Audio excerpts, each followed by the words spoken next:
মির্জা আব্বাসের নির্দেশে তারেক রহমানের সম্মতিতে নাসরুদ্দিনের উপর হামলা হয়েছে বলছেন নাহিদ ইসলাম। এদিকে সোহরাওয়ার্দী উদ্যানে নারী সমাবেশের ঘোষণা জামায়াতের। জানাবো জামায়াত টাকা দিয়ে ভোট কেনে, পাগলও বিশ্বাস করবে না। মুন্সিগঞ্জ হাতির হত্যাকাণ্ডে জড়িতদের বিচারের দাবিতে মার্চ ফর ইনসাফ কর্মসূচি। এবং সর্বশেষ জানাবো চাঁদা না দেওয়ায় দোকানদারকে ছুরিকাঘাত, যুবক আটক।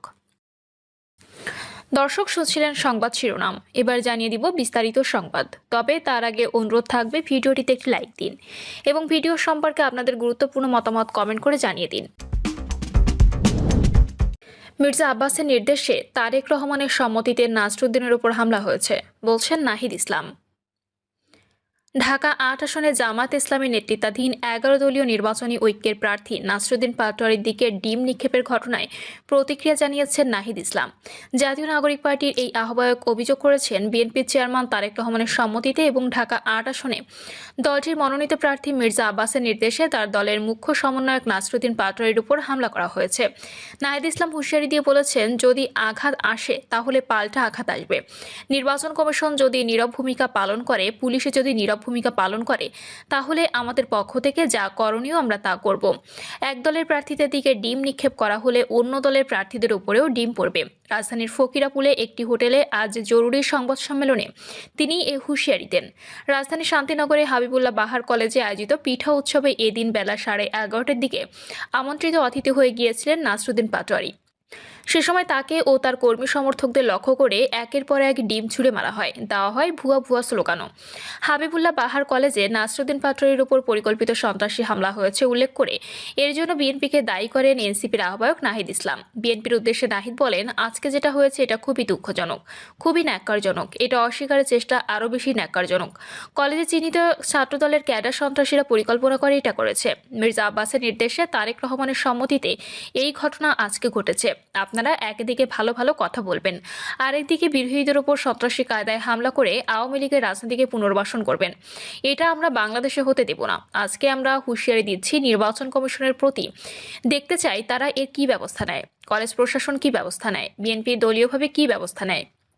বিএনপির স্থায়ী কমিটির সদস্য মির্জা আব্বাসের রাজনৈতিক যাত্রা নিয়েও এ সময় মন্তব্য করেন নাহিদ ইসলাম। তিনি বলেন, মির্জা আব্বাসের ইতিহাস আমরা জানি, আমরাও এই ঢাকা শহরে বড় হয়েছি। জিয়াউর রহমান মির্জা আব্বাসকে ডেকে একটা হোন্ডা আর 30 টাকা দিয়ে বলেছিলেন, আমার সঙ্গে রাজনীতি করো এবং ইলেকশনে কাজ করো। ওইখান থেকে বিএনপির সঙ্গে তার রাজনীতির যাত্রা। সেই জায়গা থেকে তিনি ঢাকা শহরের সাম্রাজ্য তৈরি করেছেন। এই সাম্রাজ্য কিভাবে হয়েছে তা এই ঢাকা শহরের মানুষ জানে, বাংলাদেশের মানুষ জানে।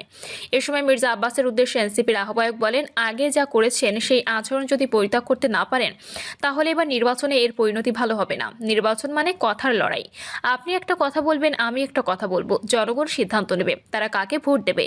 আপনারা জনগণকে কেন সিদ্ধান্ত নিতে দিচ্ছেন না? জনগণ 12ই ফেব্রুয়ারি নির্ধারণ করবে কে বেয়াদব আর কে গ্যাংস্টার, কে সন্ত্রাসী আর কে জনগণের পক্ষে কথা বলে। দীর্ঘ 17 বছর পর গত 25শে ডিসেম্বর লন্ডন থেকে দেশে ফিরে তারেক রহমান জনসভায় একটি পরিকল্পনার কথা বলেছিলেন। সে প্রসঙ্গ টেনে নাহিদ বলেন, সকল কিছু একটা প্ল্যানের অংশ। যেই পরিকল্পনা, যেই প্ল্যানের কথা আমরা শুনে আসছি তারেক রহমান দেশে আসার পর থেকে, সেই প্ল্যান হলো ঐক্যবদ্ধ বাংলাদেশ জোট। যেহেতু জনপ্রিয়তার শীর্ষে আছে, তাদের প্রার্থীরা জনপ্রিয়তার শীর্ষে আছে, ফলে তাদের প্রার্থীকে আক্রমণ করা, হেনস্থা করা, তাদের গণসংযোগে বাধা তৈরি করা, নির্বাচন কমিশন ও মিডিয়ার উপর চাপ তৈরি করা এবং নির্বাচনকে একপাক্ষিক করা, নির্বাচনে ভোট কেন্দ্র দখল করা এবং নির্বাচনের ফলাফল নিজেদের দিকে নিয়ে যাওয়ার চেষ্টা করা। যদি সে ধরনের কোনো প্ল্যান থেকে থাকে, তাহলে 12ই ফেব্রুয়ারি সেই প্ল্যানের রফাদফা হবে এই বাংলাদেশে। সংবাদ সম্মেলনে নাসরুদ্দিন পাটোয়ারি বলেন, মির্জা আব্বাসের সন্ত্রাসী বাহিনী আমাদের উপর হামলা করেছে। ছাত্রদলে যারা হামলা করেছে, আমি পুরো বাংলাদেশের কাছে তাদের বিচার দিলাম। এ সময় মির্জা আব্বাসকে দলীয় শৃঙ্খলা ভঙ্গের অভিযোগে বহিষ্কারের দাবি জানান ঢাকা 8 আসনের এই প্রার্থী। চাঁদা না দেওয়ায় দোকানদারকে ছুরিকাঘাত, যুবক আটক। চাঁদপুরের ফরিদগঞ্জে চাঁদার টাকা না পেয়ে এক বৃদ্ধ চা দোকানদারকে ছুরিকাঘাতের ঘটনা ঘটেছে। দুপুর 2:30টার দিকে উপজেলার রূপসা দক্ষিণ ইউনিয়নের চরমুঘুয়া গ্রামে ঘটনা ঘটে। স্থানীয় পরিবারের সদস্যদের বরাতে জানা গেছে, একই এলাকায় ফজল ব্যাপারী বাড়ির আলম ব্যাপারীর ছেলে মেহেদি হাসান দীর্ঘদিন ধরে আব্দুল মোতালেবের কাছে চাঁদা দাবি করে আসছিলেন। দুপুরে চায়ের দোকানে এসে পুনরায় চাঁদার টাকা দাবি করেন তিনি। টাকা দিতে অস্বীকৃতি জানালে কোনো কথা না শুনেই হঠাৎ ছুরি দিয়ে আব্দুল মোতালেবের পিঠে আঘাত করে পালিয়ে যান। আহত ছোট ভাই হুমায়ুন কবির বলেন, বলেন, আমার ভাই দীর্ঘদিন ধরে এখানে চায়ের দোকান চালিয়ে আসছেন। মেহেদী কয়েকদিন ধরেই তার কাছে চাঁদা চাচ্ছিলেন। আজ তিনি ছুরি দিয়ে আঘাত করে পালিয়ে যান। ঘটনার পর স্থানীয়রা গুরুতর আহত অবস্থায় আব্দুল মোতালেবকে উদ্ধার করে ফরিদগঞ্জ উপজেলা স্বাস্থ্য কমপ্লেক্সে নিয়ে যান। সেখানে কর্তব্যরত চিকিৎসক তার অবস্থার অবনতি দেখে তাকে চাঁদপুর সদর হাসপাতালে রেফার করেন। বর্তমানে তিনি সেখানে চিকিৎসাধীন। এদিকে ঘটনার পরপরই এলাকাবাসী ধাওয়া করে অভিযুক্ত মেহেদী হাসানকে গৃহীত কালিন্দিয়া বাজার এলাকা থেকে আটক করেন। পরে খবর পেয়ে ফরিদগঞ্জ থানা পুলিশ তাকে উদ্ধার করে থানায় নিয়ে যায়। মুন্সিগঞ্জ হাদির হত্যাকাণ্ডে জড়িতদের বিচারের দাবিতে মার্চ ফর ইনসাফ কর্মসূচি।